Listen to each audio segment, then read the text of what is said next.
Coverage you can count on continues. With Storm Team 10 meteorologist Everett Lau.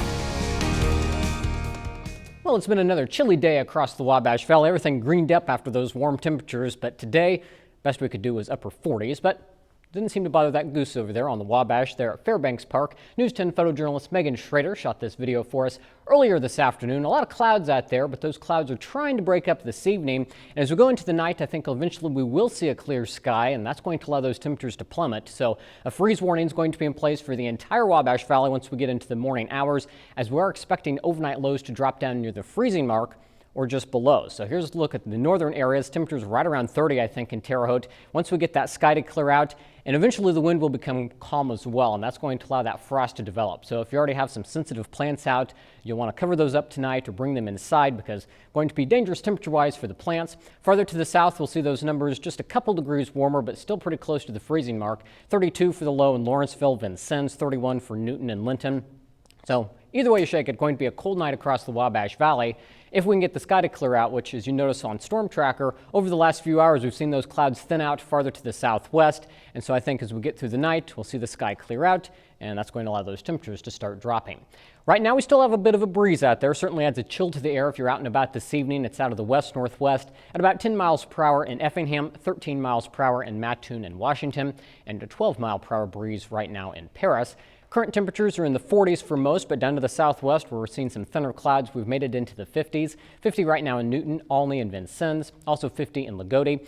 Sullivan's checking in at 49. It's 48 in Terre Haute and Casey, and 46 right now in Rockville.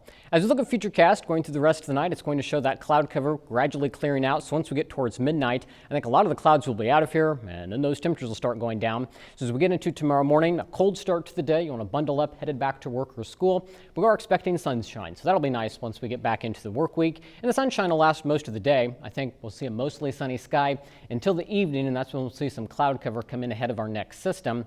Right now I've kept rain out of the forecast for Tuesday. I think the better chances to the north, but you notice some of those showers trying to creep in, so we'll keep an eye on the possibility for some isolated showers by the time we get to Tuesday afternoon.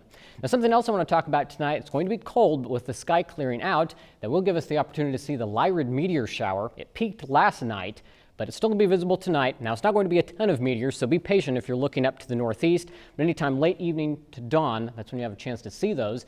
And you may also catch a glimpse of the northern lights because there's been a solar flare that's made those more active. So there's a possibility we could see them in the Wabash Valley tonight if the certain conditions set up. So if you're a night owl and out late tonight, be sure to look up in the sky. You might see a couple different things happening up there. So for tonight, dropping down to 30 as the sky gradually clears with those areas of frost developing. Actually, frost likely with temperatures that low and the wind becomes light. Then tomorrow, 58 degrees for the highs, so we're going to climb up a little bit warmer than we have been, but still about 10 degrees cooler than we should be.